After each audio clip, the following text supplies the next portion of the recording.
lahat ng sandali ay kailangang magtagal.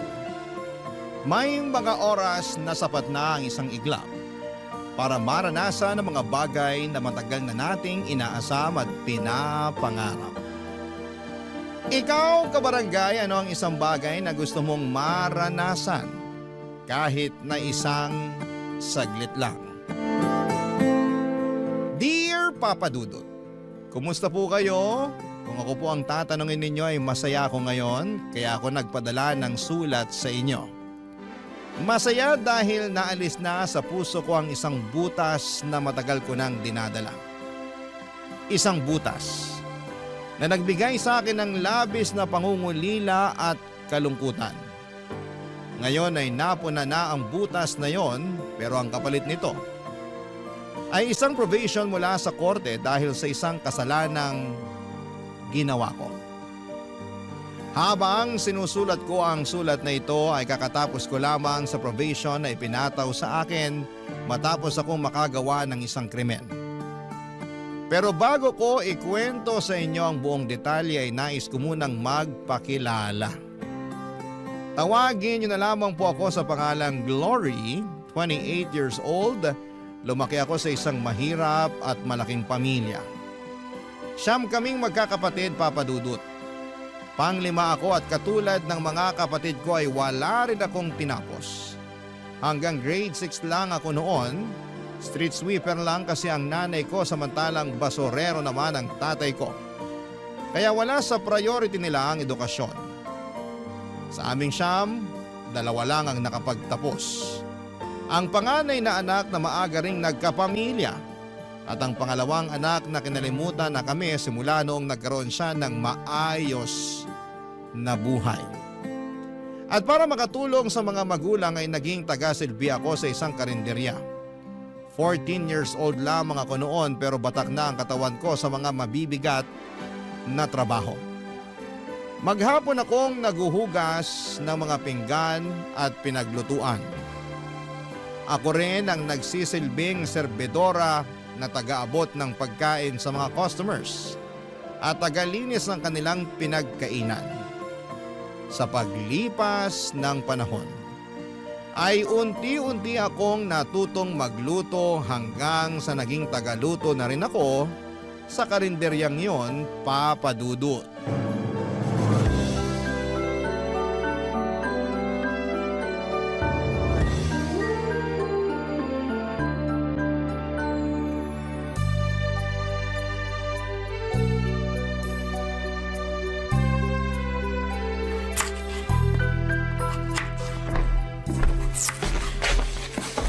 Oh, Ate Linda, maaga ka ngayon ah. Maaga ako nagising eh. Wala naman ako magawa sa bahay kaya dumiretso na ako rito para makasimula na sa trabaho. Mukhang ang marami ka nang natapos. Ano bang kailangan mo? Ituloy mo na lang nahiwain yung baboy pang Bicol Express. Nasimulan ko na yan. Okay, sige. Mabuti ka pa, nakatulog ng maayos. Samantalang ako, 2 oras lang yata tulog ko eh. Bakit naman? 10:00 ba namang umuwi si tatay? Lasing na lasing. Nagkalat na naman? As usual. Ako na naman yung naglinis sa bahay tapos pagkatapos nun, kakapikit ko pa lang, nag-alarm na yung cellphone ko. Kailan ba kasi matatauhan yung tatay niyo? Nakakaloka naman. Hindi na magbabago yun. Alak na yung tubig niya eh. Ang hirap ng ganyan. Kaya siguro dumami kayo magkakapatid kasi gabi-gabing lasing yung tatay niyo. Buti nga kamo, hindi na nasundan yung bunso namin. Ay, hindi mo lang sure. Wag naman sana. Ano yun, kukumpletuhin nila yung 10 mga daliri? Hindi na nga kami kasya sa bahay eh. Ay, kapag ako yumaman, aalis din talaga ako sa bahay. Ang tanong, yayaman ka ba? Sa sinasahod natin araw-araw kahit magtrabaho ka pa buong buhay mo, patay ka na, di ka pa rin yumayaman. Malay mo naman, makapulot ako ng milyones dyan o di kaya manalo ako sa loto. Sa malas mong yan, sa tingin mo, makakatsamba ka ng ganon? Hindi ka nga tumataya sa loto eh. Kung sa bagay, pinanganak nga pala ako sa mahirap na pamilya. Nagkaroon pa ako ng tatay na lasinggero, tapos binigyan ako ng 8 kapatid. Paano pa kami makakaahon sa hirap niyan? Minsan talaga minamalas tayo pagdating sa kapalaran. Wala tayong magagawa dyan, bawi na lang sa next life. Siguro masamang tao ako sa previous life ko, kaya ako minamala sa buhay ngayon. Pakabait ka na lang ngayon para sa susunod mong buhay, swertehin ka naman. Ay, sarap sana kung may maipagyayabang din ako sa buhay, no? Ano kaya feeling ng mga may graduation photo at diploma na nakadisplay sa bahay? Walang silbi ang diploma na yan kung hirap ka naman maghanap ng trabaho. Ako nga, may diploma tapos wala namang maayos sa trabaho. Ano ba kasi nangyari? Bakit di mo pinurse yung tinapos mo? Malas din, katulad mo. Saka maaga ako nagkaanak eh. Kung ano yung available na trabaho, yun na lang ang pinasok ko. Minsan din talaga, tayo rin may kasalanan ng sitwasyon natin eh. Katulad mo, maagang nagkaanak. Wala naman akong pagsisisi sa nangyari. Ang mahalaga, may asawa ako na mahal ako at anak na mahal ko. Kahit maghirap pa ako sa kakatrabaho para sa kanila, wala kang maririnig na reklamo sa akin. Kaya ikaw, kung ano man yung mga pangarap mo, subukan mong tuparin kahit gaano pa yan ka-imposible. Sana nga pala rin din ako. Gusto ko matry yung nakaupo lang sa opisina habang naka-aircon tapos papasok ako na may bitbit na kape.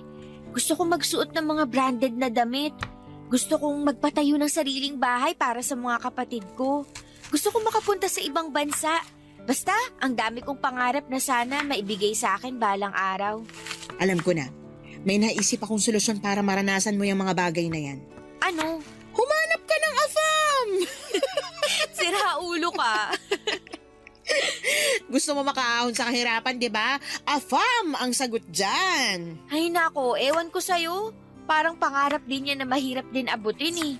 Wala namang magkakagusto sa akin sa itsura kong to. Ay, ate ko, ibang taste ng mga foreigner. Hindi mo lang alam, ikaw pa lang yung hinahanap nila. In my dreams, magluto na nga tayo. Uunahin ko na yung Bicol Express. Sige. Ako nang titira sa adobong kangkong tsaka sinigang. Marami akong pangarap sa buhay noon, Papa Dudut. Marami akong gustong maranasan. Marami akong gustong makamit at marami akong gustong mabago sa buhay ko. Pero alam ko noon na hanggang pangarap na lamang ang mga bagay na yon dahil kung magiging realistic ako, kahit araw-arawin ko pa ang pagtatrabaho ay hindi ko pa rin maaabot ang mga imposibleng pangarap na yon. Tuwing umuuwi ako sa bahay at nakikita ko ang estado ng pamilya namin, ay lagi akong napanghihinaan ng loob. Wala na talaga kaming pag-asang magbago. Dahil maliban sa batugan ang mga lalaki kong kapatid. Ang mga mas bata pa kesa sa akin ay never nakatapak sa paaralan. Gumagawa naman sila ng paraan para magkapera. Kapag maganda ang panahon ay nanlilimos sila sa mga matataong lugar. Minsan ay nangangalakal din sila ng basura o di kaya naman ay sila ang inuutusan sa lugar namin kapag may nangangailangan ng tulong. Ang karaniwang kapalit nito ay pera o di kaya'y pagkain. Normal na para sa amin ang ganong buhay kaya nasanay na rin kaming mangarap na mga bagay na makatotohanan at abot kamay lamang. Maging ang mga kapatid ko ay parang tinanggap na lamang na hanggang doon na lamang talaga ang buhay namin, Papa Dudut. Pero iba ako. Gusto kong tuparin ang mga pangarap ko kahit na parang imposible pa itong mangyari. Ako lang kasi mismo ang makakatulong sa sarili ko dahil wala akong gagawin ay walang magbabago sa buhay ko. Alam kong wala na akong ibang aasahan pa maliban na lamang sa sarili ko. Kaya naman ginawa ko ang lahat para magbago ang takbo ng buhay ko.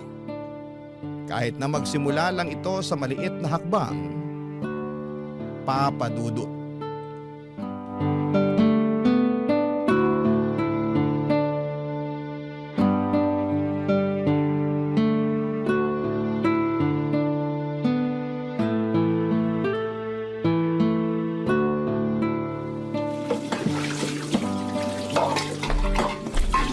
Glory, tapos ka na ba sa paghuhugas dyan para makapagsara na tayo? Malapit na, mga kutsara at mangkok na lang. Tulungan na kita dyan para matapos na. Gusto ko nang umuwi eh. Naantok na ako. Sige, ikaw na lang magbanlaw ng mga to. Ilang taong ka na ba ulit? 18, bakit? Ayaw mo ba mag-aral ulit? Bata ka pa eh. Sayang naman kung hindi mo may pagpapatuloy yung pag-aaral mo. Sa ganitong edad, itabi mo ako sa mga grade 7, baka mapagkamalan pa nila akong teacher. Hindi, pwede ka mag-TESDA. Total 18 ka na. Pasok ka na sa criteria. Marunong ka namang magluto. Magkukari ka. May NC2 na yun. Pwede mong magamit para makapag-abroad. Wala talaga akong pambayad sa pag-aaral ko, te. Libre ang TESDA, ano ka ba? Anong libre? Walang libre sa edukasyon ngayon. Oo, siguro wala silang tuition fee. Pero may mga babayaran pa rin yan. Tapos yung pamasahe ko papapunta para mag-aral. Kung titigil ako sa trabaho, saan ako kukuha ng allowance? Pag-ipunan mo o di kaya magpatulong ka sa mga kapatid mo nakapagtapos. Di ba may dalawa kang kapatid na nakagraduate ng college? Meron, pero yung isa may sarili ng pamilya. Ayoko namang pahirapan pa yung buhay ng kapatid kong yun kasi pati naman sila naghihirap din eh. Yung isa naman, hindi ko alam. Wala na kaming balita sa kanya. Ano ba kasi nangyari sa kapatid mong yon? Ay nako, ate, sobrang lala. Hindi ko makakalimutan yung moment na yun sa buhay ko kasi first time na may lumaban kay tatay noon. Ikwento mo sa akin dali. Ganito kasi yun. Di ba alam mo naman si tatay? Ang gusto nun, dapat laging siya ang nasusunod. Lahat ng salita niya, tama. Walang mali sa kanya. Kapag kumontra ka, basag ang bungo mo. Okay, tapos? Eto na nga. Napagtapos nila si ate. Nakahanap naman siya agad ng trabaho. Siyempre, happy-happy na si tatay kasi ramdam na namin yung konting pag-angat sa buhay namin. May masasarap na pagkain na kami noon. Tapos si ate yung nagbabayad ng mga bayarin. Para bang nabawasan na yung trabaho nila kasi nandiyan na si ate nakatulong nila. Aha, tuloy mo lang, nakikinig ako. Tapos isang araw, biglang umuwi si ate na may dalang balita. Buntis siya. Nagalit tatay mo? Oo naman, galit na galit. Sampal yung inabot ng ate ko. Hindi pa nga raw nababayaran ni ate yung mga sakripisyo nila tapos magpapabuntis na agad siya. Dismayado si tatay nun. Grabe naman! Nagalit yun kasi alam niyang mawawala na yung ATM nila. Wala na sila mapagkukuhaan ng pera. Medyo naiintindihan ko rin naman yung pinanggagalingan ni tatay. Siyempre, umaasa silang si ate na ang magiging katuwang nila sa mga gastusin. Tapos bigla siyang nagpabuntis. Eh di katulad din ni kuya na maaga siyang magkakapamilya. Ibig sabihin, yung dalawang napagtapos nila, walang naging ambag sa buhay nila. Ang hirap nun. Yung ikaw yung pressured kasi pinagtapos ka sa pag-aaral. Nag-i-expect sila na may kapalit yung mga bagay na yun na kung tutuusin, hindi naman dapat ganun. Siyempre, pinaglaban ni ate yung sarili niya. Sawa na raw siya sa mga pananakit ni tatay. At hindi raw lahat ng credit na kina tatay kasi marami ring sakripisyo si ate para matapos niyang pag-aaral niya. Marami siyang sideline na pinasok. Naging working student siya. O, tapos ano nangyari sa kapatid mo? O yun, pinalayas siya ni tatay. Simula noon, hindi na namin siya nakita. Never na siyang nagparamdam, never na siyang nagpakita. Teka, bakit ganun yung ginawa sa ate mo samantalang yung panganay nyo na mas naunang nagkapamilya, hindi naman pinalayas? Lalaki kasi yung panganay namin. Para kay tatay, okay lang daw yun. Pero kapag kaming mga babae na yung nabuntis, iba yung tingin niya dun. Grabing double standards niya na. May favoritism eh. Hirap ng ganyan. Kaya kung ako sa'yo, mag-aral ka na lang para kapag nakapagtapos ka, makakahanap ka ng mas magandang trabaho. Makakabukod ka sa abusado mong tatay. Papadudod sa bahay namin si tatay ang batas. Lahat ay kailangang sumunod sa gusto niya kahit pa mali ito. Kung hindi kami susunod ay bugbog lang ang mapapala namin mula sa kanya. Siya ang dahilan kung bakit naging matatakotin ako sa maraming bagay. Makarinig lang ako ng malalakas na ingay katulad ng kalderong nahulog o di kaya'y pintong padabog na sinarado ay bumibilis agad ang tibok ng puso ko. Ganon po kasi lagi sa bahay noong bata pa lamang ako. Parang may exorcist sa bahay namin kapag nagwawala si tatay. Lumilipad ang mga gamit namin. Noong bata ako kapag gano'n ang nangyayari ay natatakot lamang ako habang umiiyak sa takot. Noong tumanda ako kapag alam naming uuwi na naman ng bahay si tatay ng lasing ay lumalabas muna ako para makapagpahangin. Saka na lang ako uuwi kapag tulog na siya. Walang laban ang nanay namin kay tatay, Papa Dudut.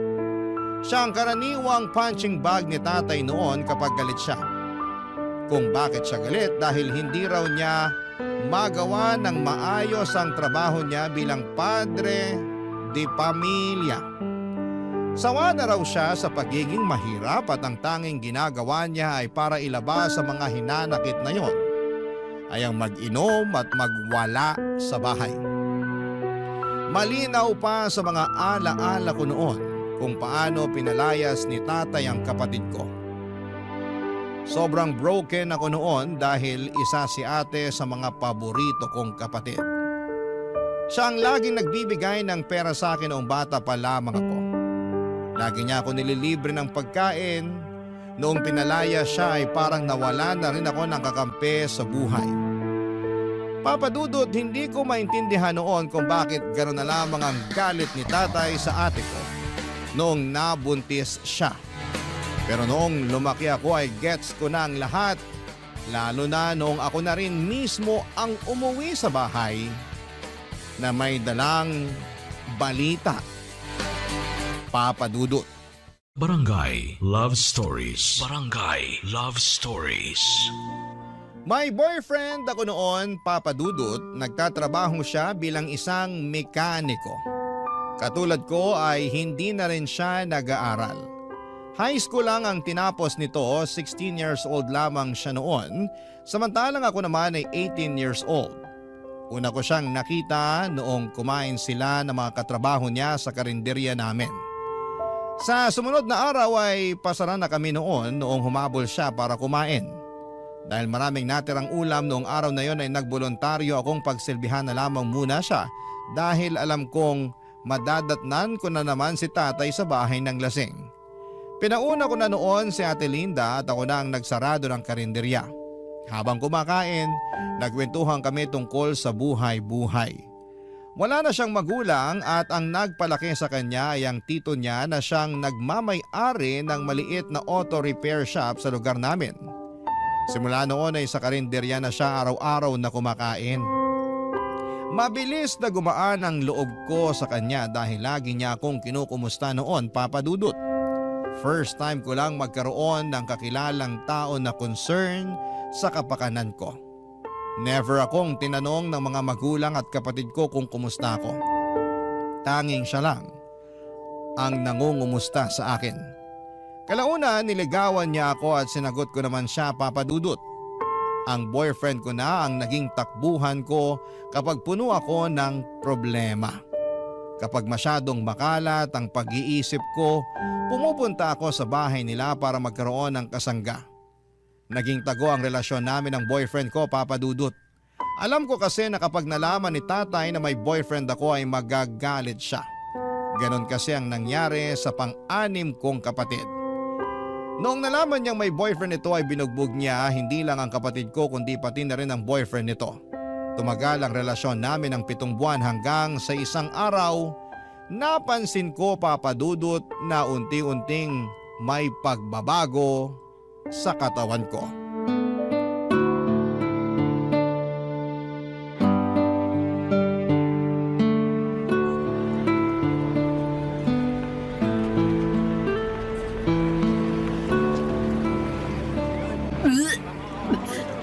Hoy, ayos ka lang. Oo, nasusuka lang ako sa amoy ng patis.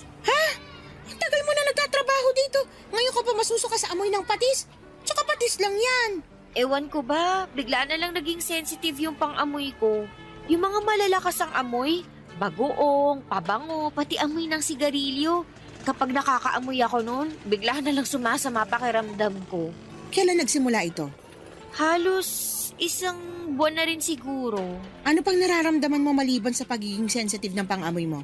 Lagi akong pagod tsaka mabilis mahilo, lalo na sa umaga. Hindi kaya buntis ka? Ha? Hindi ah.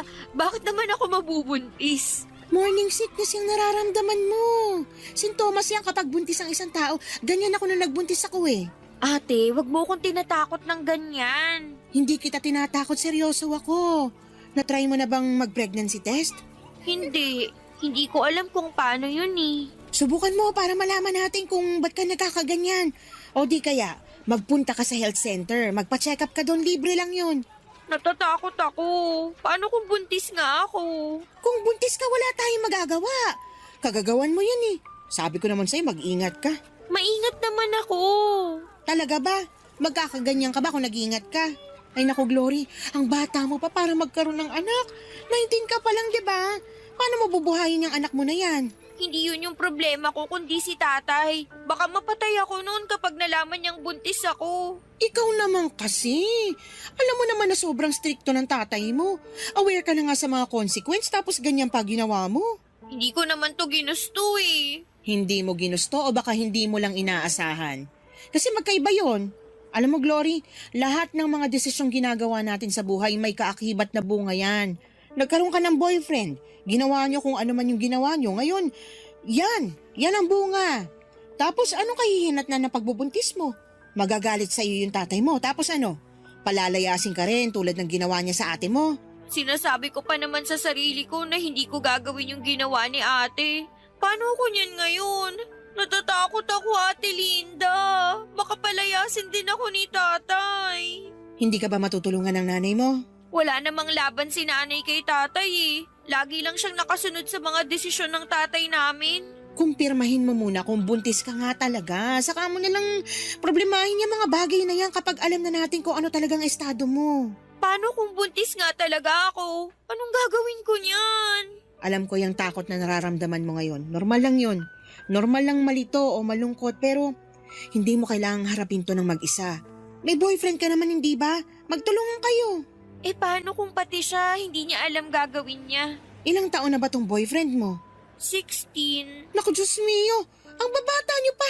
Talagang magagalit talaga tatay mo niyan. Paano niyo bubuhayin yung baby kung sakali? Hindi ko rin alam. Ate, tulungan mo ko.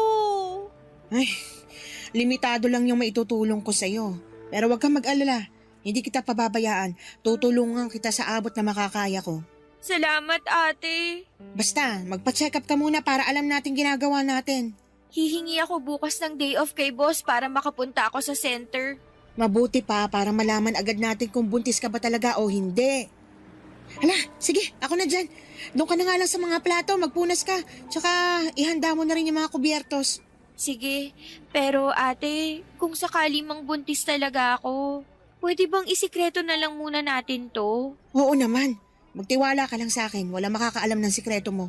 Tsaka, wala naman ako sa lugar para ipagkalat yung buhay mo. Salamat. Papadudot kumpirmado na buntis nga ako. Halos maiyak na ako sa kaba noon habang palabas ako ng center dahil sa mga nalaman kong balita. Hindi ko alam kung papaano ko ito sasabihin sa pamilya ko lalong-lalo na sa tatay ko. Ayokong matulad sa ate ko na napalayas at naging mapag-isa sa buhay. Hindi kasi ako katulad ng ate ko na madiskarte. Kapag ako ang pinalayas, wala akong ibang matutuluyan. Wala rin naman akong gaanong kaibigan na matatakbuhan maliban sa boyfriend ko. Pagkatapos kong magpa-check up sa health center ay dumiretso ako sa boyfriend ko. Busy siya noon sa inaayos niyang motor noong kinausap ko siya. Sinabi ko sa kanya ang totoo na nabuntis niya ako. Kitang-kita ko sa mga mata niya ang magkahalong dismaya at takot. Hindi niya inaasahan ang balitang yon, papadudot. Doon din ay inamin niya sa akin na hindi raw niya kayang buhayin ang bata. Hindi pa raw siya ready na maging ama dahil masyado pa siyang bata. Hindi nagtagal ay unti-unting nagbago ang ugali ng boyfriend ko sa akin. Palagi na niya akong iniiwasan. Ayaw niyang makipagkita sa akin at kapag magkasama naman kami ay ayaw niyang pinag-uusapan namin ang tungkol sa baby. Hindi nagtagal ay hindi na nagparamdam pa sa akin ang boyfriend ko. Noong oras ding yon ay parang gumuho ang mundo ko. Ang inaasahan kong kakampi sa mga problemang kinakaharap ko ay bigla na lamang akong iniwanan. Ibig sabihin noon ay mag-isa na naman akong haharapin ang mga pagsubok na ito. Totoo nga na wala akong ibang maaasahan kundi ang sarili ko lamang dahil sa dinadala kong problema ay hindi na ako nakapag-concentrate sa trabaho ko at agad yung napansin ni Ate Linda, Papa Dudut.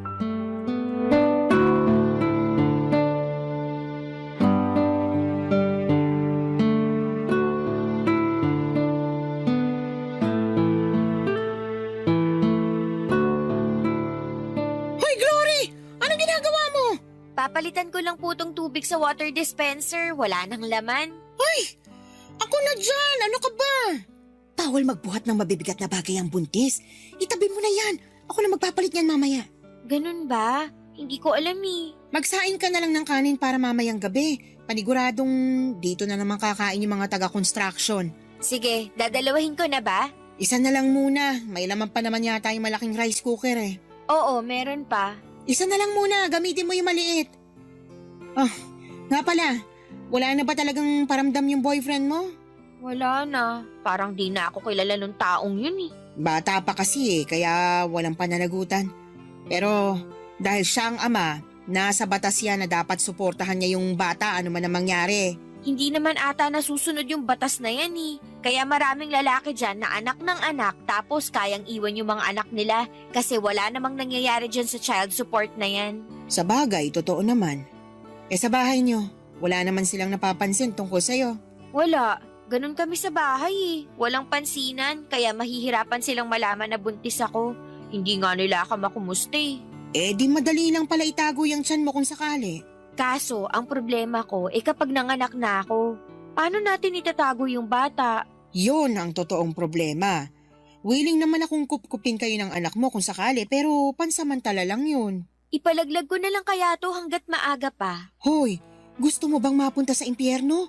Tsaka, illegal ang abortion dito sa Pilipinas, makukulong ka niyan. Mas gugustuhin ko na lang makulong kaysa harapin ko yung tatay ko kapag nalaman niya yung totoo. At least sa kulungan, libre ang tirahan at pagkain dun. Ay, nahihibang ka na talaga. Hindi talaga ako nagbibiro. Hindi mo nga pwedeng gawin yun. Papatay ka ng tao dahil lang sa takot mo sa tatay mo. Hindi ko alam. Siguro natatakot lang ako na baka wala akong mapuntahan kapag pinalayas ako sa bahay. Ganito na lang, may naisip ako. Ano? Ipaampun mo yung bata.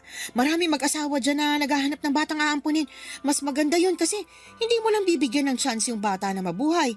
Mabibigyan mo rin siya ng mas maayos na pamilya. Kanino ko naman siya ipapaampon? May alam akong kumadrona na may kontak sa mga taong naghahanap ng maaampun na anak. Gusto mo bang kausapin ko siya?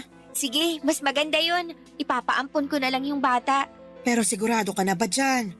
Sigurado kang hindi mo ito pagsisisihan sa huli? Hindi, sigurado na ako. Nasasabi mo lang yan kasi hindi mo pa totally nararamdaman yung bata dyan sa tiyan mo. Pero once na nagkaroon na kayo ng koneksyon ng bata tapos kapag naipanganak mo na siya, iba na yung feeling na mararamdaman mo. Baka malaki yung chance na magbago pa yung isip mo. Hindi na magbabagong pasya ko. Desidido na ako. Ipapaampon ko yung bata. Tama yung sinabi mo. Mas magandang solusyon yun kasi mapupunta siya sa taong kaya siyang alagaan. Kesa naman maiwan siya sa akin, hindi ko siya kayang buhayin. May 9 na buwan ka pa para pag-isipan yung desisyon mo. Huwag ka masyado magpadalos-dalos. Tandaan mo ha, minsan ka nang nagkamali dahil sa mga desisyong hindi mo pinag-iisipan ng maayos. Basta, kung ano man yung mangyari, sure ka na may kakilala kang pwedeng umampun sa anak ko? Madali na lang yun. Ang problemahin mo na lang muna sa ngayon, yung maitago mo ng maayos yung bata sa tiyan mo para hindi ka mahuli. Madali lang niya maitago sa ngayon dahil maliit pa pero paano kapag lumaki na yan? May plano na ako para dyan. Tsaka marami akong bilbil, hindi ito mahahalata. Basta kapag nagka-bookingan, nandito lang ako na pwede mong takbuhan ha? Salamat. Kung wala ka, hindi ko na talaga alam ang gagawin ko. Para na rin kitang kapatid eh. Sa tagal natin magkasama dito sa karinderya, wala na yun sa akin. Hala, magsaing ka na. Napakwento na naman tayo dito nang wala sa oras. Heto na, magsasaing na.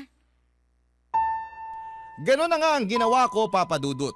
Hanggat maaari ay umiwas ako sa bahay para hindi nila mahalata ang paglaki ng tiyan ko. Mabuti na lang at medyo malaki rin ako ng panahong yon kaya pwede kong irason na taba lang ang dahilan kung bakit malaki ang tiyan ko. Mas dinamihan ko rin ang pagkain ko para mas lalo pang lumaki ang katawan ko at masabayan nito ang paglaki ng tiyan ko. Bumili rin ako ng malalaking damit sa ukayan para maitago ko ang pagbubuntis ko. Kapag naman nasa bahay ako ay lagi akong mapag-isa sa kwarto o di kaya ay tumatambay ako sa labas at saka na lamang uuwi kapag patulog na ang mga kamag-anak ko. Sa kabutihang palad na itago ko naman ang pagbubuntis ko ng maayos. Walang nakaalam sa sitwasyon ko noon maliban sa boyfriend ko at si Ate Linda. Noong nag-labor ako sa kalagitnaan ng gabi ay tiniis ko noon ang sakit. Gusto ko mang sumigaw. Sa sakit na nararamdaman ko ay hindi ko magawa dahil baka magtaka ang mga kasama ko sa bahay. Buong magdamag ay sinikap kong itago ang nararamdaman ko. Kinakausap ko pa si baby na huwag munang lumabas at antayin na lamang niya na mag-umaga. Nakinig naman si baby noong lumiwanag na ay agad akong lumabas ng bahay bago pa magising sina tatay. Tinawagan ko si Ate Linda para kontakin ang kakilala niyang komadrona. Pagdating ko sa bahay nila ay nakahanda na ang lahat. Doon ko pinanganak ang baby ko, Papa Dudut. Barangay Love Stories. Barangay Love Stories. Saglit ko lang nakapiling ang anak ko, Papa Dudut, at yon ay noong pinadede ko siya pagkalabas niya sa akin. Pagkatapos noon ay inihiwalay na nila sa akin ang bata para hindi na raw ako magkaroon ng koneksyon sa kanya. Baka raw kasi magbago pa ang isipan ko na ipaampon ito kapag nahagkan ko na ang baby ko na karaniwang nangyayari sa mga inang may bagong silang na sanggol.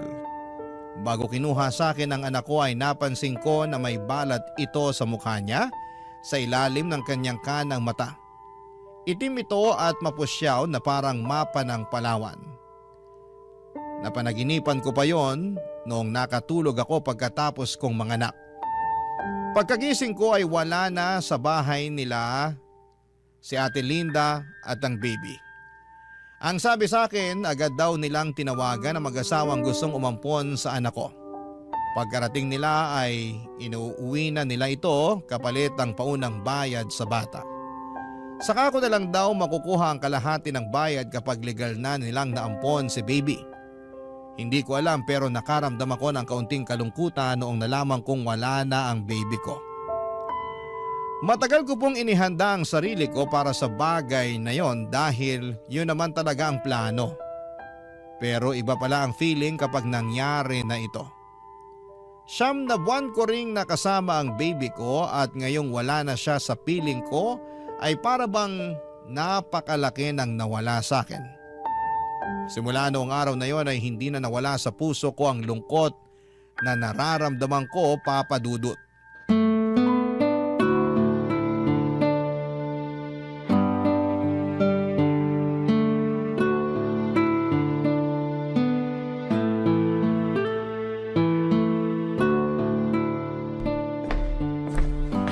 Hoy, lalim naman ang iniisip mo.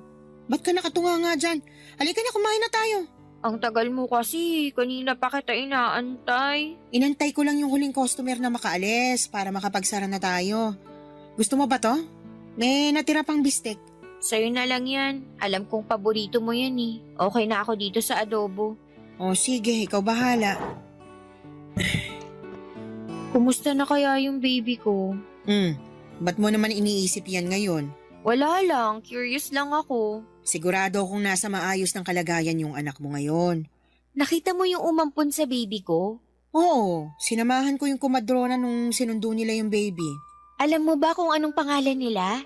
Hindi ko na tinanong, tsaka hindi mo rin naman pwedeng malaman yung pagkakakilanlan nila eh. Bakit naman? Sa pagkakaalam ko, may confidentiality pagdating sa ganyan. Kung tama ako, close adoption yung mangyayari. Closed adoption? Ano namang ibig sabihin nun? Closed adoption ang tawag kapag ayaw makipagkilala ng adoptive parents sa biological parents. Pero bakit naman? Ewan ko, for privacy siguro. Tsaka baka natatakot sila na baka isang araw, bigla ka na lang magpakita sa pintuan nila para kunin yung anak mo. Pero legal naman yung pag-ampon nila eh. Kapag natapos na yun, wala na akong magagawa kahit gusto ko pang kunin yung anak ko. Kasi kapag natapos na yung adoption process, wala na akong karapatan sa bata. Totoo naman yun, pero irespeto na lang din natin yung gusto ng adoptive parents. Tandaan mo, sila ang nagligtas sa'yo mula sa problema mo. Nakatulong din naman ako sa problema nila eh. Nagkaroon sila ng anak dahil sa akin. Ayun nga. So pareho na kayong walang problema. Pareho na dapat kayong mag-move on. Ewan ko. Para kasing ang bigat sa dibdib. Parang ang laki ng kasalanang ginawa ko. Para naman sa ikabubuti yung mag-ina yung ginawa mo. Bakit? Nagsisisi ka na ba sa ginawa mo? Sabi ko naman kasi sa'yo napag-isipan mo yung mabuti. Hindi naman ako nagsisisi. Pero may konting panghihinayang lang ako nararamdaman. Nakakalungkot lang na sa ganun na uwi yung lahat. Hindi ako namatayan, pero ganito pala yung mawalan ng anak. Siguro, iniisip mo ngayon na wala akong paki sa bata kasi ang bilis ko nag-decide na ipaampon siya. Hindi naman ganun yung iniisip ko sa'yo. Wala ka lang talaga kasing choice. Saglit ko lang siya nahawakan, pero parang ang tagal na naming nagkasama. Siyempre, 9 na buwan mo siyang kinarga. Kahit papaano, nagkaroon na kayo ng koneksyong dalawa. Alam mo, noon, kapag malungkot ako at mag-isa, yung baby sa tiyan ko yung kinakausap ko. Siya yung tanging kasama ko sa mga oras na kailangan ko ng suporta.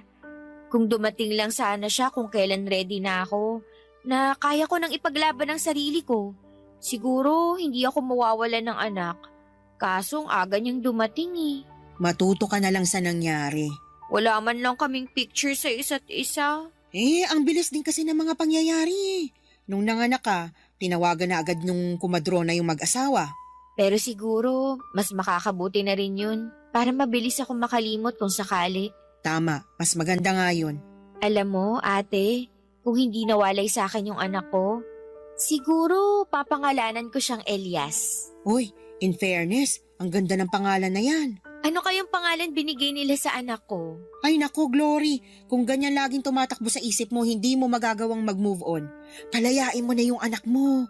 Patawarin mo na yung puso mo sa nangyari para sa ganun makapagsimula ka na ulit. Ang hirap. Alam mo, kumain na lang tayo para makauwi na rin tayo. Gusto ko nang humilata.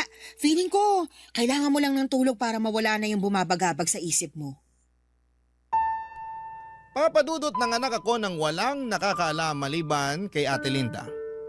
Ang sekreto namin yon ay naitago namin ang mahabang panahon.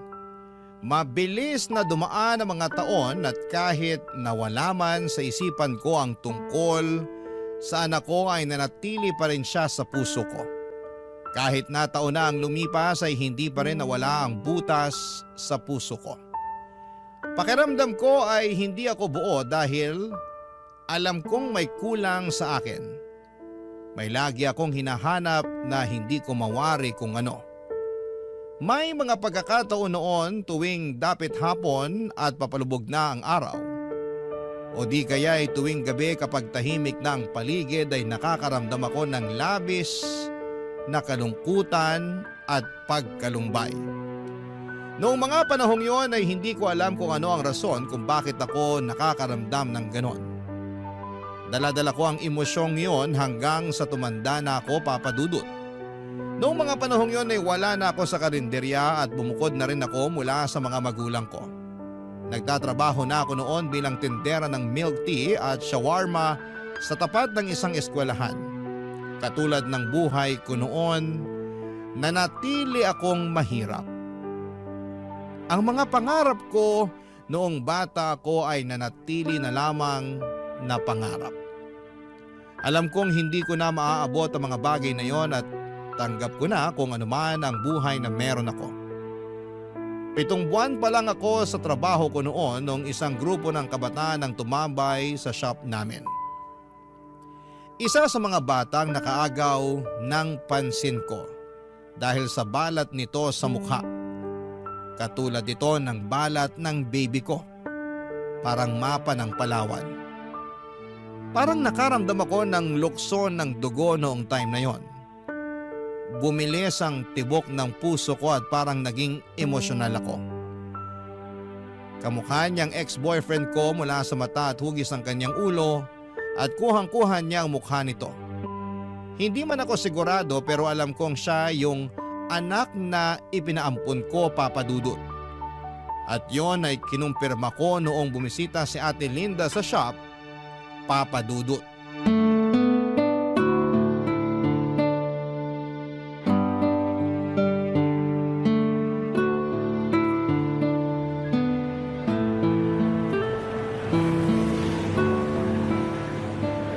Kumusta naman ang babaita?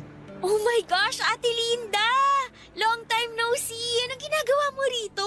Gusto ko lang matikman yung shawarma nyo. Balita ko, mabili raw yan eh. Paano mo pala nalaman na nandito ako? Sa Facebook! Lagi ko kaya nakikita mga selfie mo. Oh, na-miss kita. Wait lang, igagawa kita ng bestseller namin dito. Libre kita. Ayun no, yan ang gusto ko. Mabilis lang ba yan? Mabilis lang to. Maupo ka muna dyan. O sige. So, kumusta ka na? Eto, medyo umayos-ayos naman ang buhay ko. Hindi na katulad ng dati na hirap pagdating sa pera.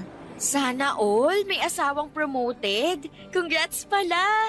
Nakita ko yun sa FB post mo. Hey, salamat. Eh, ikaw naman, single ka pa rin ba hanggang ngayon? Oo, patuloy pa rin sa paghabol ng pangarap kahit mukhang mahirap nang abutin. Naku, ikaw pa. Kayang-kaya mo yan.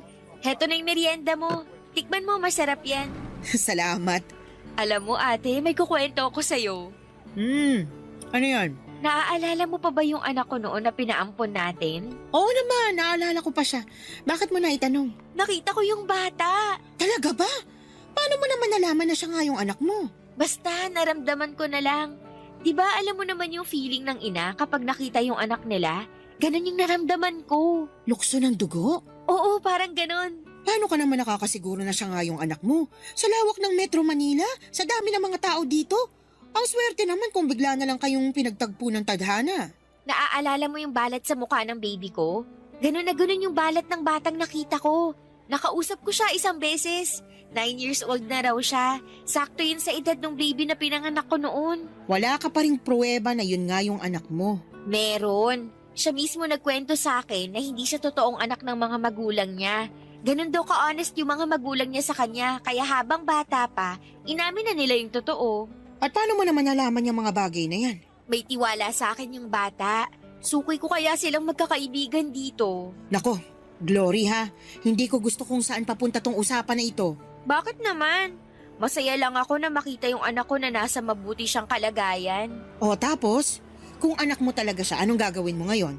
Hindi ba dapat nakalimutan mo na siya ngayon? Hindi mo na dapat siya iniisip kasi iba na yung mga magulang niya, hindi na ikaw. Oo, alam ko. Pero gets mo naman ako, di ba? Ina ka rin at walang inang makakalimot sa anak niya. Pero iba kasi yung sitwasyon mo. Kahit ano pa yung sitwasyon ko, anak ko pa rin siya. Hindi naman siguro masama na makapiling ko siya kahit ilang saglit lang. Huwag mong sabihin sa akin magpapakilala ka sa kanya bilang totoo niyang ina. Hindi, syempre hindi ko naman gagawin yun. Pero parang may rason eh kung bakit kami pinagtagpo. Baka ito na yung chance ko. Chance na ano? Chance na bumawi sa kanya. Kaya hindi ko na palalampasin tong chance na to. Tigilan mo nga ako sa mga chance na yan. Matagal ka nang nawalan ng chance sa anak mo. Huwag ka nang gumawa ng gulo. Ay kung ako sa'yo, kalimutan mo na yung anak mo. Mag-move on ka na, Glory. Ano ibig sabihin ng buntong hiningang yan? Wala. Tama ka. Tama lahat ng mga sinabi mo. Pero nandito na siya eh. Abot kamay ko na siya. Ay bahala ka. Basta pinagsabihan na kita ha. Huwag kang gumawa ng ikakapahamak mo. Huwag kang mag-alala. Wala akong gagawing masama. Papadudot naging regular customer ko ang mga batang tinutukoy ko. Tuwing nakikita ko sila ay sumasaya ang puso ko at gumagaan ang loob ko. Isang hapon habang uwian na ang mga bata ay dumaan sa shop ang bata para bumili ng milk tea niya. Noong oras na yon ay isang ideyang pumasok sa isipan ko.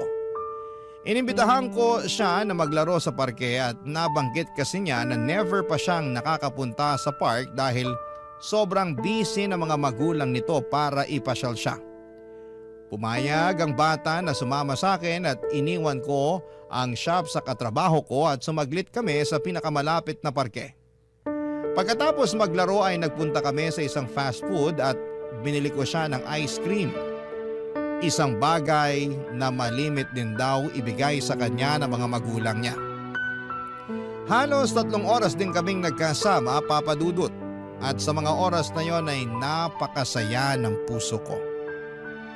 Para bang bigla na lamang nawala ang lungkot na nararamdaman ko. Sa maikling oras ay naranasan kong magpakaina sa anak ko. Pagkatapos ng pagsasama naming dalawa ay binalik ko siya sa eskwelahan nila. Doon ay naabutan namin ang mga magulang ng bata na may kasamang pulis. Binalik ko sa kanila ang bata at nag-explain kung ano ang nangyari. Pinaratangan nila akong kidnapper kahit na nagpakilala ko sa mga magulang ng bata na ako ang totoo niyang ina. Mas naggalit pa sila noong nalaman nila yon, kaya kinasuhan nila ako. Hindi naman gaano mabigat ang parusang ipinataw sa akin dahil first offense ko pa lamang yon at wala namang masamang nangyari sa bata physically and emotionally, ay binigyan lang ako ng probation.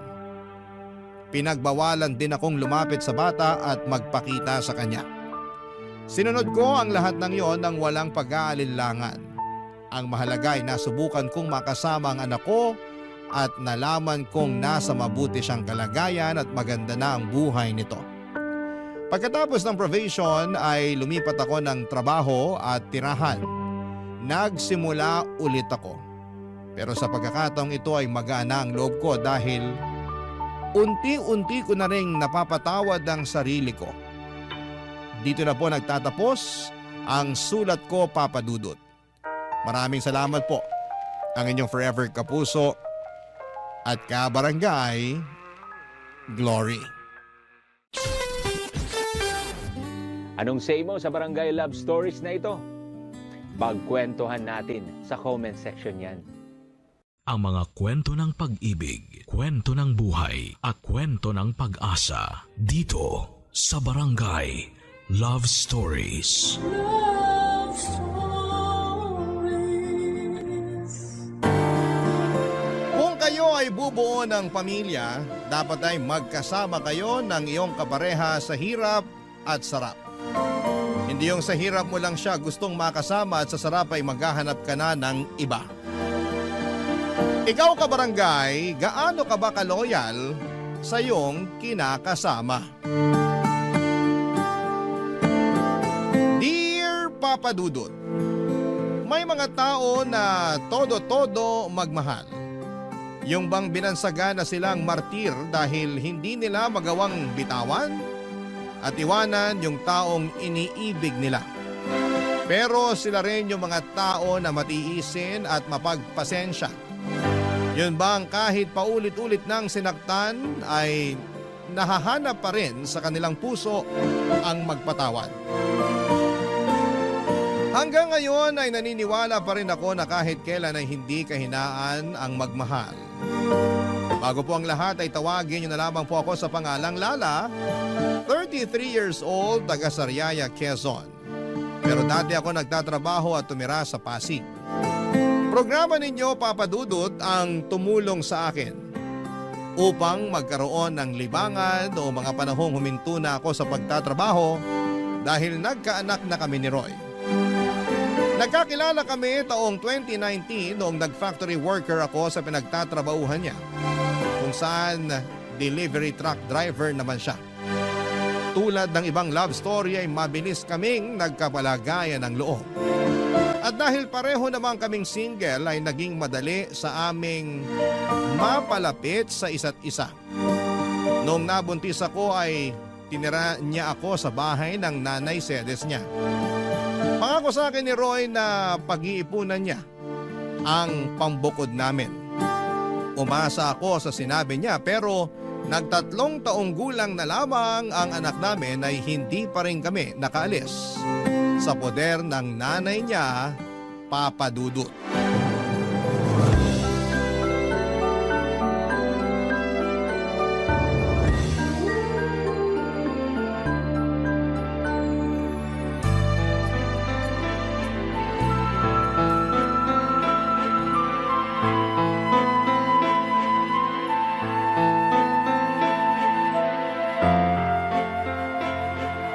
Nay, alam niyo na pala na may babae si Roy pero kinukonsinti niyo pa. Ha? Ano ka konsinti ka dyan? Kilala niyo yung tinutukoy ko. Yung bagong salta na tindera dyan sa malapit na bakery na lagi niyong pinagbibilan ng pandesal. Nakalimutan niyo na siguro na nung isang araw ay kasama niyo kami ng anak ko na bumili doon tapos kinumusta ng babaeng yun si Roy. Kayo naman kung todo balita sa nangyayari sa kinakasama ko. Para yun lang. Paano mo naman naisip na babae nga yun ni Roy? Paano ko naisip? Siyempre, narinig ko kayo na nirereto siya doon. Bakit ka ba makinig sa usapan na may usapan. Huwag niyo na pong ibahin ang usapan. Oo, sige na. Babae nga ng anak ko yung tindera dun sa bakery. Sinasabi ko na nga ba eh. Pwede ba? Huwag kang matungol dyan na para kang baka. May ano pag-isipin ng mga kapitbahay natin? Isipin na nila kung anong gusto nilang isipin. Wala akong pakialam. Naku, kahit kailan talaga wala kang hiyain, no? Bakit? Kayo ba meron nun? Ano sinabi mo? Bastos ka! Kayo po yung mas bastos. Pag hindi talaga ako nakapagpigil, masasabunutan kita, Lala. Alam mo yung ugali mong ganyan? Yan yung dahilan kung bakit ayaw sa'yo ng anak ko. Kaya di na ako magtataka kung pinagpalit ka niya sa iba. Hindi naman ako magkakaganito kung hindi dahil sa anak nyo. Yan, yung pagiging maingay mo at palingkera yung madalas reklamo ni Roy sa akin. Yan po bang sumbong sa inyo ni Roy? Oo, lagi na lang malungkot yung anak kong yon. Mukhang depressed lagi kasi inaaway mo raw. Hindi totoo yan. Nag-iimbento lang siya. Ay, ginawa mo pa talagang sinungaling ang anak ko. Sinungaling naman po talaga yung anak nyo. Kanino pa ba siya magmamana? Eh di sa inyo rin na nanay niya. Aba, sumusobra ka na talaga, ha? Halika rito, para masabunutan kita. Aray ko, Nay! Nasasaktan po Dapat ako! lang yan sa'yo. Di ba naman masyadong matalin ang dila mo? Ay! Sumusobra ka na talagang babae ka. Kayo po yung sumusobra. Kayo ni Roy. Dapat talaga iwanan ka na ng anak ko eh. Kung tutuusin, wala naman siyang mapapala sa'yo. Paano walang mapapala? Dahil ba wala akong trabaho? Kawawa naman ang Roy ko. Mag-isang kumakayod para sa inyo ng anak mo. Anak din po ni Roy yung anak ko.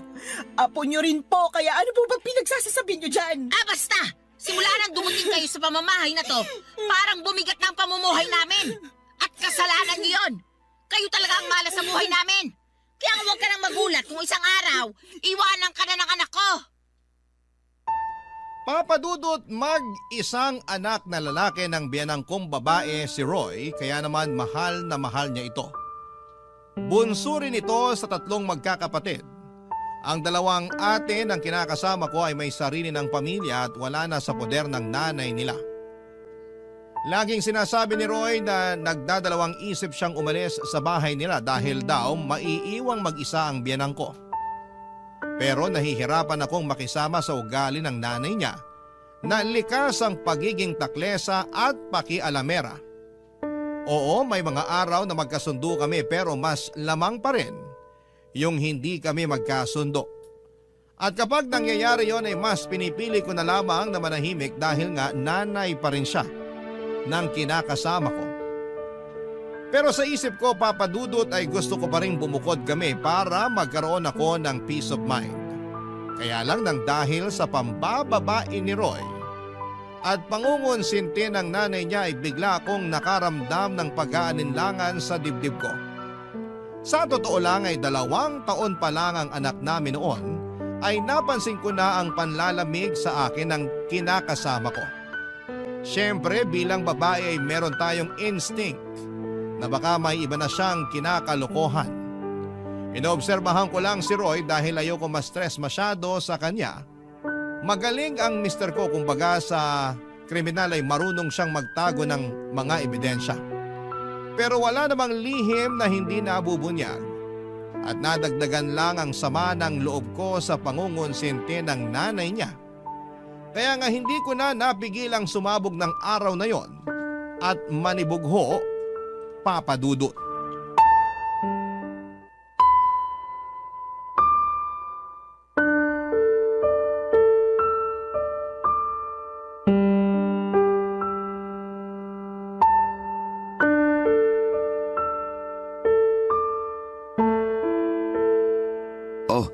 Yan lang sinweldo namin. Ano to? Anong ano yan? E di sweldo namin. 500? Bakit ito lang? Magagawa ko kung yan lang. Baka nakakalimutan mo na marami akong loan. Malamang kinaltas na dyan. Hindi ako naniniwala sa'yo. Patingin ang payslip mo. Ayoko nga. Anong ayaw mo? Wala na. Tinapon ko na. Roy naman, napakaliit nito. Alam mo namang may sakit yung anak natin, di ba? Akala ko ba magaling na siya? Hindi naman tumalab yung halamang gamot na pinainom ng nanay mo sa kanya. Hindi nawala yung lagnat niya. Natatakot na ako baka kung ano ng sakit ng anak natin. Masyado ka namang OA. Ayos lang yung anak natin. Paano magiging ayos? Pabalik-balik nga yung lagnat niya. Tsaka, ako pa talaga yung OA, ha? Para ka namang hindi nag-aalala sa anak mo. Nag-aalala rin ako.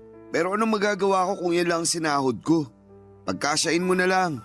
Dalhin mo sa public hospital o center yung anak natin. Doon mo ipa-check up. Baka nga makalibre ka pa. Sige, susubukan ko. Ganyan nga. Subukan mo rin manghingi ng libreng gamot. Malamang bigyan ka rin doon. Oh, ano pang binubuntong hininga mo dyan? Akala mo ba hindi na ako nakakahalata? Nakakahalata sa ano ba? Na palagi na lang kakarampot yung perang binibigay mo sa amin ng anak ko. Anak naman ng teteng. Di ka ba nakinig? Sabi ko, kaltasan ngayon. Kaya yan na lang natira. Ang sabihin mo, binigay mo yung pera mo dun sa babae mo. Ha? Ano bang pinagsasasabi mo dyan? Kunwari ka pa. Akala mo yata hindi ko alam na naglalandian kayo ng tindera dun sa bakery na laging pinagbibilan ng nanay ng pandesal. Oh, paano naman tayo napunta dun? Huwag mo akong gawing tanga. Buwisit naman, Lala. Ano bang iniiyak-iyak mo? Nakuha mo ba akong tanungin alam mo naman sa sarili mo yung dahilan? Araw-araw na lang na ginawa ng Diyos na pinararamdam mo sa akin na hindi mo na ako mahal. Pero alam mo yung mas masakit? Pati yung anak mo na sarili mong dugot laman wala ka na rin pakialam. Pwede ba? Pagod ako ha. Galing na nga ako sa trabaho oh. Bad trip na nga ako na maliit sweldo ko tapos mas babad tripin mo pa ako. Galing daw sa trabaho, lukoy mo lelang mo. Aba, talaga naman. Akala mo talaga sa akin pinanganak kahapon ano? Tingnan mo nga, anong oras na? 12:00 na ng madaling araw. Sinabi mo sa akin kanina na tuwing gantong araw wala kayong delivery sa malayo. Kaya wag na wag mong maidadahilan sa akin na dun ka ginabi. Sabihin mo inuna mo pang pumunta sa babae bago umuwi rito sa bahay. Ay, nakakasira ka talaga ng ulo na babae ka. Dami mong alam. Dami mong satsat. Bakit? Dahil ba 500 lang binigay ko sa'yo? Isa na rin yun sa mga dahilan. Ewan ko sa'yo. Buti pa matutulog na ako. Taga, hindi pa tayo tapos mag-usap, Roy. Ayaw na kitang kausap. Kainis ka. Ikaw pa talaga may ganang mainis? Malamang. Pagod na nga yung tao tapos sinermonan mo pa. Di ka na lang magpasalamat may inabot ako sa'yo. Meron pa naman tayong makakain hanggang sa susunod na sweldo ko. Masyado ka lang talagang mapaghanap.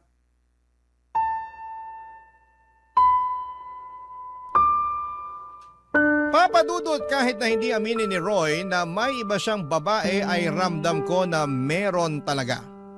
Lalo pa na sumasala na siya sa pagbibigay sa amin ng anak niya. Ang totoo ay hindi yon ang unang pagkakataon na kulang ang perang ibinibigay sa akin ni Roy. Maraming beses na pero ewan ko ba sa sarili ko kung bakit mas pinili kong manahimik ng mga panahong yon. Pakiramdam ko tuloy ay nasanay na lamang si Roy kaya paulit-ulit na niyang ginagawa. Ewan ko rin kung bakit kahit na sinabi na ng nanay niya sa akin na babae niya yung tindera sa bakery na malapit sa amin, ay gusto ko pa rin na manggaling kay Roy ang pag-amin. Bagay na hindi naman niya ginawa, Papa Dudut. Sobrang sakit sa dibdib nang naging pagtatalo namin ng gabing yon.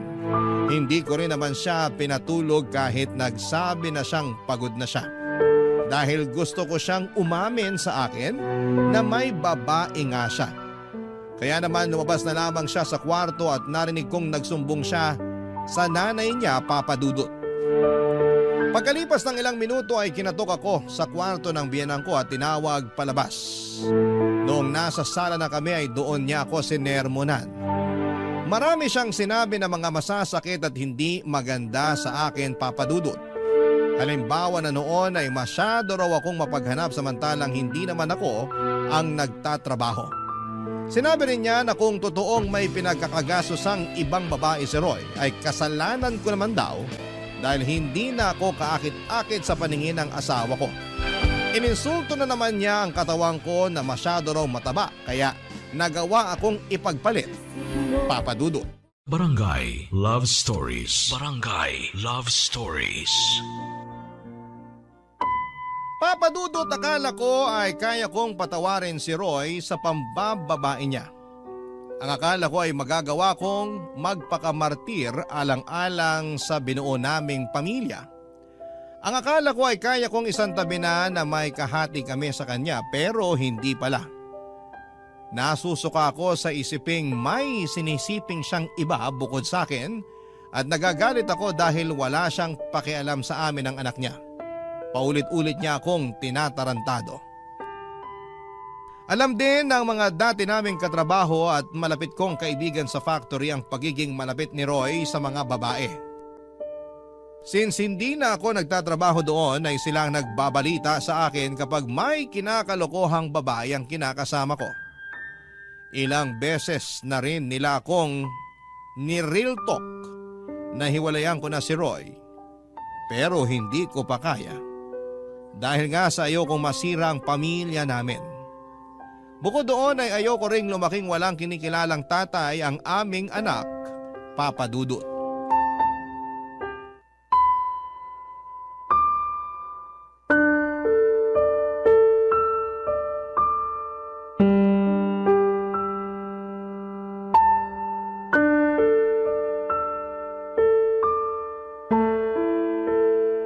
Lala, masahiin mo nga yung likod ko.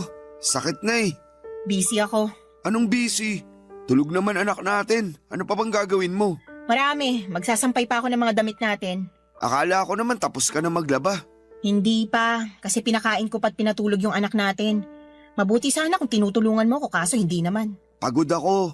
6 na araw kaya ako nagtrabaho. Ngayon na nga lang day off ko, patutulungin mo pa ako sa'yo sa paglalaba. Oh, edi sana ikaw na lang muna nagpakain sa anak natin. Sana tapos na ako sa pagsasampay. Bakit ko gagawin yun? Pagod nga ako. At trabaho ng mga babae yun. Alam mo ikaw? Oh, ano na naman? Wala. Balik na ako sa pagsasampay. Sandali lang. Masahiin mo muna likod ko. Hindi ka ba nakakaintindi? Magsasampay pa nga ako ng mga labahan natin. Naiintindihan ko naman. Pero pwede bang mamaya na lang? Mamayain ko mukha mo eh. Bakit ka ba ganyan? Anong bakit ako ganito? Nakuha mo pa magtanong? Hindi mo ba halatang napapagod na ako? Kaya nga mamaya ka na magsampay. Masahiin mo muna ako. Wow ha? Akala ko naman pagpapahingahin mo ko. Yun pala uutusan mo lang din ako. Yan talagang ugali mo yung ayaw ko eh. Reklamador. Tapos magtataka ka kung bakit nagawa kong tumingin sa ibang babae. Ano sinabi mo? Sabi ko, reklamador ka. Kung ako reklamador, ano ka pa? Tsaka kapal din ang apog mong sabihin na kasalanan ko kung bakit ka tumingin sa ibang babae. Oh, edi inamin mo rin sa akin na may iba ka nga. Akala ko alam mo na. Bintang ka pa nga ng bintang sa akin nun. Hindi bintang yon. Inamin mo na nga, di ba? Ibig sabihin totoo. Oo, naisip ko lang na wala na akong dapat itago pa. Saka di naman tayo kasal eh. May karapatan akong tumingin sa iba. Kasi wala naman akong pananagutan sa'yo. Ano? Naririnig mo ba yung sarili mo? Walang pananagutan sa akin eh, may anak tayo, Roy! Oo, pero magkakaanak na rin kami ni... Ano sinabi mo? Pwede bang kumalma ka muna? Nakakagulat ka naman eh. Bigla-bigla kang sumisigaw. Ah! Aray ko! Bakit ka ba nangahampas? Tanong-tanong ka pa eh, kulang pa nga yung pangahampas ko sa'yo. Tsaka kapal na mukha mong sabihin sa akin na nabuntis mo yung kabit mo. Nakakadiri ka. Ano sa palagi mo dapat na maging reaksyon ko, ha? Matuwa ako? Magpa-party ako at ipaglatag ka ng red carpet kasi magkakaanak na kayo ng kalantari mo? Hindi naman, pero... Alam mo, ayoko na. Ha? Anong ayaw mo na? Ayoko na ng ganitong buhay kasama ka. Pagod na ako kung alam mo lang. Hindi ito yung klase ng pagod na madadaan sa tulog. Papahinga. Wasak na ako dahil sa ginagawa mo sa akin. Kung makapagmalaki ka pa, na kaya ka tumingin sa iba ay dahil sa pagiging reklamador ko, kapal mo talaga, Roy. Saan ka pupunta? Wala ka na doon. Basta, aalis na kami ng anak mo sa pamamahay na to. Lala naman, huwag mo naman gawin sa akin to. Bakit hindi? Hindi mo naman na kami mahal eh. Saka sabi mo magkakaanak na kayo ng babae mo. Eh di doon ka na. Congratulations sa inyo ah. Uy, seryoso ba talaga yan? Iiwanan niyo ako ng anak natin? Correction, anak ko lang. Simula sa araw na to, hindi mo na sa anak. Hindi ka na niya tatay. Hindi mo na rin ako live-in partner dahil tapos na tayo. Papa Dudut, galit na galit ako kay Roy nang malamang kong nabuntis niya ang kalantari niyang babae. Pakiramdam ko ay dobling beses niya akong pinagtaksilan. At hindi ko naisip na meron pa palang mas ilalala ang kaya niyang gawing pananakit sa akin. Ang sama-sama niya, Papa Dudut. Durog na durog ako ng mga panahong yon at iyak ako ng iyak, pero alam ko na wala na rin naman akong magagawa pa. Yun ang naging hudyat para magkalakas ako ng loob na makipaghiwalay kay Roy. Alam ko na mas priority talaga niya ang pambababae niya kesa sa amin ang anak niya, Papa Dudut. Ilang taong ko ring pinagtiisan ang hindi pagiging mabuting padre de pamilya at provider ni Roy. Dagdagan pa ng pangungonsinti ng nanay niya na sobrang perpekto sa mga ginagawang kabalbalan ni Roy, Papa Dudut. Ayoko na. Pagod na ako. Sinagad na ni Roy ang pasensya ko kaya naman mabilis akong nag-alsa baluta ng araw na yon at umuwi kami ng anak ko sa bahay ng Mama Berta ko na nasa Quezon Province. Buti na lamang kahit paano ay may naitabi akong perang pamasahe pero kinapos pa rin yon.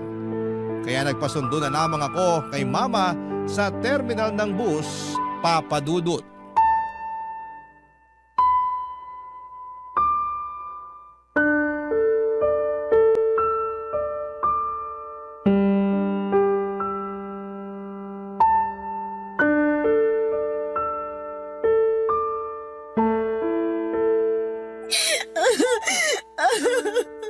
Kung hindi pa naman tinamaan ng lintik yung Roy na yan. Halika, samahan mo ako sa kanila dun sa Pasig. Puputulin ko yung pagkalalaki niya. Wag na po. Saka ayoko na rin pong bumalik sa kanila. Pwes, ako ang babalik para maipaghiganti kita. Hindi na po kailangan. Ayoko na po ng gulo. Tawang ko, hindi ako mapakali. Gusto kitang ipaghiganti. Sobrang sama ng ginawa ng Roy na yun sa'yo, nak. Tapos pati nanay niya kinukonsinti siya. Ano talaga naman? Opo, inahayaan niya ng babae yung anak niya. Pinalalabas na kasalanan ko kasi marami raw akong pagkukulang. Babalatan ko sila ng buhay mag-ina eh. Kailan pa nila ginagawa yun sa'yo? Matagal ko na pong nararamdaman na may babae si Roy. Pero nito lang sa umamin at ang masahol pa, nabuntis na raw niya. Matagal na pala pero tiniis mo lang. Ayoko lang kasing masirang pamilya namin eh. Ayokong mawalan ng tatay ang anak ko. Mas mabuti pang lumaki na walang kinikilalang tatay yung anak mo. Kesa meron nga pero nuknuka naman ang katarantaduhan. Buti naman natauhan ka na, Lala. Kaya nga po. Mali ko lang kasi pinatagal ko pa. Hinayaan ko dahil umaasa ako na sa huli. Kami pa rin ang anak niya yung pipiliin niya. Hindi niya kayo deserve ng anak mo. Kaya tama lang na iniwan mo ng lalaking yon. Magsama sila ng babae niya. Pero kung may pagkakataon lang talaga, gusto ko siyang bigyan ng kaliwat kanang sampal at sisikmuraan ko rin para magtanda. Pag nakasali nanay niya, papakahan ko. Manaman eh. O bakit? Magaling kaya ako manuntok? Alam ko po, pero hindi na kailangan. Sabi ko nga po, ayoko na bumalik sa kanila. Karma na lang po bahala na maghiganti para sa amin ng anak ko. Sa bagay, naniniwala pa naman ako dyan sa karma. Yung bang kapag gumawa ka ng masama, doble o triple na masamang karma rin babalik sa'yo? Buti na lang talaga naisipan mo ng hiwalayan ng manlolokong yun. At umuwi kayo rito ng apo ko. Kasi welcome naman kayo rito sa bahay. Salamat, Ma. At sorry din dahil ang tanga-tanga ko. Dapat noon ko pa ginawa na makipaghiwalay kay Roy. Hindi na sana ako nasaktan ng gusto. Hayaan mo na. Nangyari na eh. Tsaka sabi mo ayaw mo namang masirang pamilya nyo. Ayaw mong mawalan ng tatay yung anak nyo. Ibig sabihin, nilaban mo. Pero si Roy talaga yung may diferensya rito. Kulang yata sa bakuna yung taong yun eh. Pareho sila ng nanay niya may pagkasintu-sinturin. Pag naligaw talaga yun dito sa Quezon, makakatikim yun sa akin ng suntok sa muka. Paawat na po kayo. Hindi ko lang matanggap na ginano nilang kaisa-isang anak ko. Yun ay kinagagalit ko. Sana naiintindihan mo. Wala namang magulang na naghahangad na masaktan ng iba mga anak nila. Naiintindihan ko po kayo. Kaya lang bilang anak, ayoko naman na mapahamak kayo sa kagustuhan yung maipaghiganti ako laban sa kanila sakaling mag-cross ulit yung landas namin. Pero sana, Huwag na talaga kahit kailan. Sana nga. Naniniwala naman ako sa'yo na kaya mong itaguyod ang anak mo eh. Kakayanin ko po. Oo naman. Malakas ka. Matapang kang babae. Ako kaya nanay mo. Tsaka nandito lang kami ng tatay mo para tulungan kang bumangon. Papadudot mabait si Mama at ang kinakasama niya na tinuring ko na rin parang tunay na ama. Dahil hinayaan nila kami ng anak ko na magstay sa bahay nila.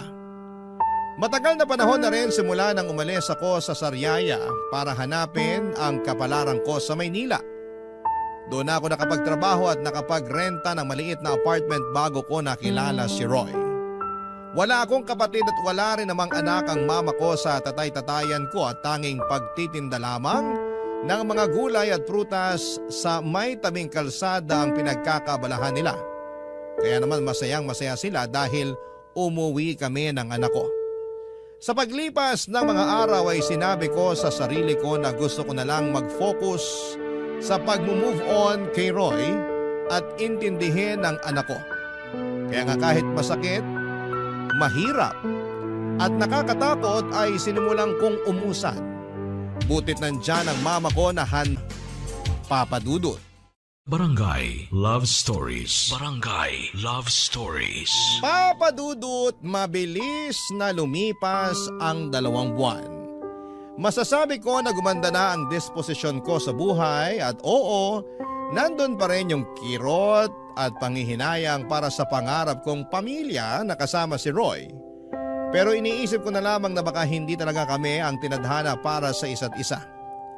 Saka sabi rin ni Mama, mas mabuti na maghiwalay kami kesa habang buhay akong mag-suffer. Nakasama siya. Feeling ko kasi ay mamamatay talaga ako sa konsumisyon sa dati kong kinakasama, Papadudot. Bukod sa pag-aalaga sa anak ko ay tumutulong ako kina Mama at Papa sa pagtitinda. Masaya ako dahil nagkaroon ako ng bagong pag-asa sa buhay matapos ng pinagdaanan kong kabiguan. At kapag naiisip ko ang karanasan kong yon, ay natatawa na lamang ako sa sarili ko dahil hinayaan kong mamalagi ako ng matagal sa ganong klase ng sitwasyon. Pero sa bagay, nagmahal lang naman ako. At kahit kailan ay hindi yon kahinaan o kasalanan. Kaya lang isang araw ay nakatanggap ako ng tawag sa cellphone mula sa isang unknown number. Hindi ko na sana sasagutin pero nasagot ko pa rin, Papadudot.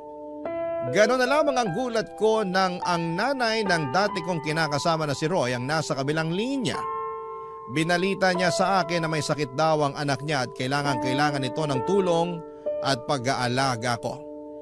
Pinababalik nila ako sa bahay nila sa Pasig pero hindi ako pumayag, Papadudot.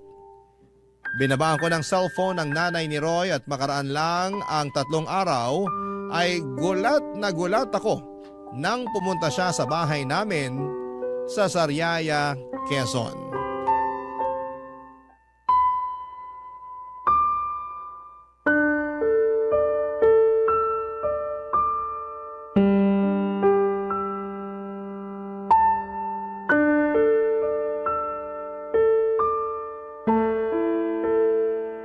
Nay, tuloy po muna kayo. Kala ko hindi mo na ako papapasukin dito sa bahay nyo. Tagal mo akong tinitignan sa harap ng pinto eh. Pasensya na po, nagulat lang ako. Siguro hindi mo akalain na makikita kita, no? Ganun na nga po. Maupo po muna kayo, ikukuha ko kayo ng juice. Ay, hindi na kailangan. Wala rin naman akong planong magtagal pa rito sa bahay nyo. Lala, may bisita ka pala? Ay ma, kayo pala. Ikaw ang nanay ni Lala? Oo. Eh ikaw, sino ka? Ako si Sedes, nanay ni Roy. Roy? Yung manloloko? Hinay-hinay ka sa pananalita mo tungkol sa anak ko, ha? Ikaw ang maghinay-hinay. Baka nakakalimutan mo na sa pamamahay kita. Ay, talaga naman. Lala, pagsabihan mo nga yung nanay mo, sabihin mo, matutong rumispeto. Opo. Wow! Ako pa pala ang walang respeto rito, Sedes. Baka nakakalimutan mong ikaw at ang magaling mong anak ang hindi rumispeto sa anak kong si Lala. Akala mo ba hindi ko alam ang panloloko ng anak mo sa anak ko? At pati na rin pangungunsinti mo sa kalokohan ng Roy na yon. Ha? Ano sinasabi mo? Ma, huwag niyo na pong awayin si Nanay Sedes. Ano mo gawain na isa tong malakas ang loob pumarito sa bahay natin? Ano bang ginagawa mo rito, ha? Ano? Ito kasing anak mo si Lala. Kausap ko lang nung nakaraan sa cellphone. Pero binabaan ako ng tawag. Buti na lang alam ng anak ko kung saan yung bahay nyo. Kaya pumunta na ako. O bakit ka pumunta rito? Gusto ko lang pabalikin si Lala sa bahay namin. Kailangan siya ng anak ko. Ano ka mo? Tama ba yung narinig ko? Oo! Di pa naman siguro mahina ang pandinig mo, no? Hindi pa. At malakas pa rin ako manuntok. Mama naman, huwag niyo na pong patulan si Nanay Sedes. Nakakapikon yung matandang yan eh. Lakas na loob pumunta rito sabihin bumalik ka na rin sa kanila? Aba sinuswerte lang? Nay, diba, sinabi ko na po na ayoko nang bumalik sa bahay niyo. Ayoko nang makita si Roy. Tapos na kami simula nang mabuntis niya yung babae niya. Nandun na tayo, pero may sakit yung anak ko. Kailangan ka niya. Hindi po akong kailangan niya. Doktor ang kailangan niya kung may sakit siya. Tumpak! Pampira naman, no, Lala? Hindi ka ba talaga magpapakiusapan? Hinahanap ka nga ng anak ko. Ang gusto niya, alagaan mo siya. Parang wala kayong pinagsamahan ng anak ko, ah. Bakit ako? Nasaan yung babaeng nabuntis niya? Doon siya magpaalaga, hindi sa akin. Tungkol sa bagay na yan, wala na. Hiwalay na sila matapos makuna ng babae. Kaya nga nagkasakit si Roy kasi nagluluksa siya sa namatay niyang anak. Oh, di ba? Ang bilis ng karma talaga. Ma, please, wag na po kayo magsalita dyan. Kaya ko na to. Sorry po, Nay Sedes. Pero hindi ako tagapag-alaga ng anak niyo.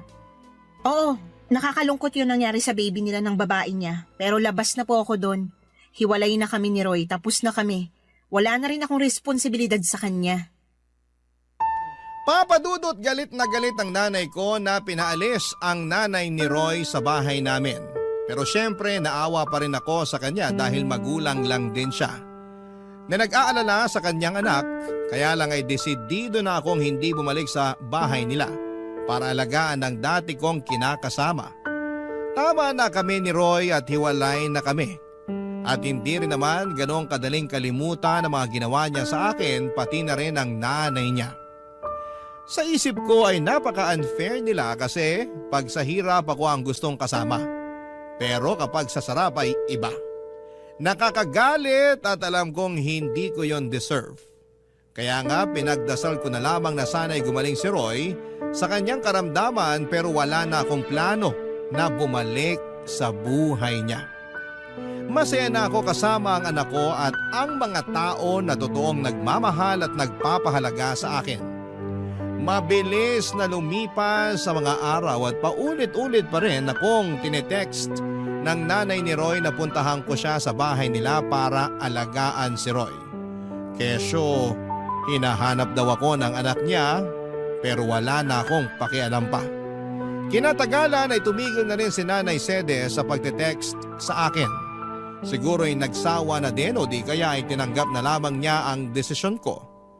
Nagdaan pa ang isang buwan at lumuwas ako noon sa Pasig para magninang sa binyag ng anak ng dati kong katrabaho. Noong nasa bahay nila kami pagkatapos ng binyagan sa simbahan, nagulat ako kasi nandun si Roy na bigla na lang daw pumunta dahil sigurado raw siya na pupunta ako. At binalita niya sa akin na magaling na siya sa sakit niyang pulmonya, papadudot.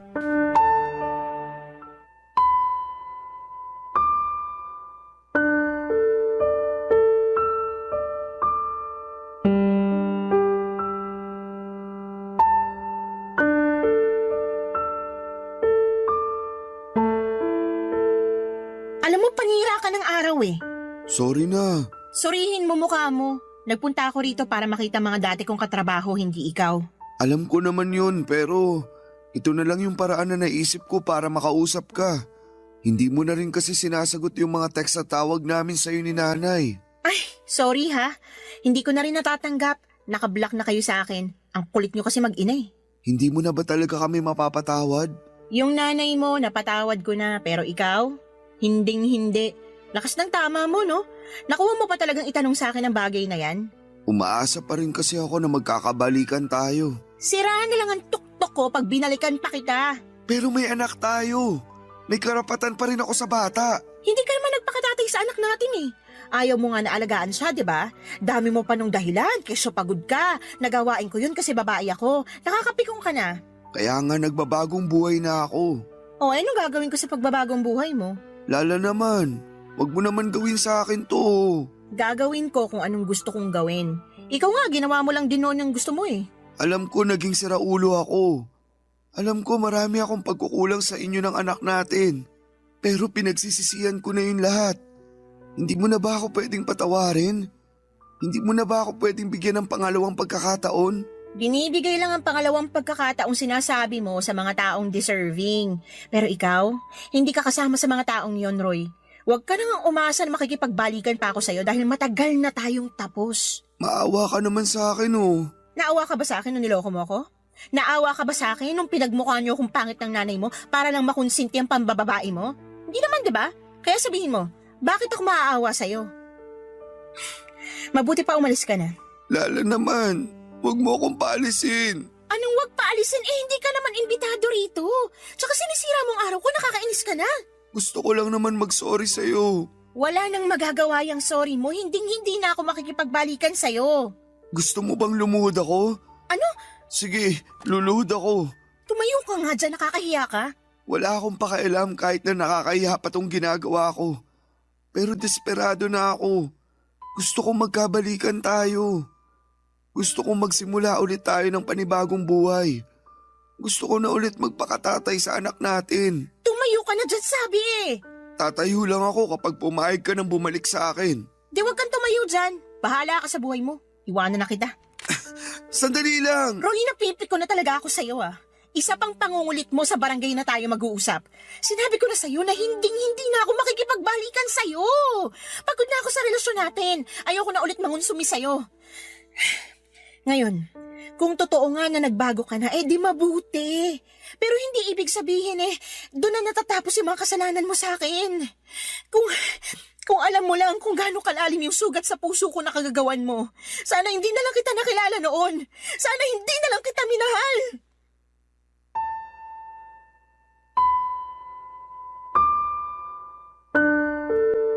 Papadudot kitang-kita ko ang matinding lungkot sa mga mata ni Roy nang marinig ang mga sinabi ko. Pero wala na akong pakialam pa. Tinalikuran ko na siya at bumalik sa bahay ng katrabaho ko. Nakita ko naman na umalis na rin siya kaya kahit papaano ay napanatag na ako.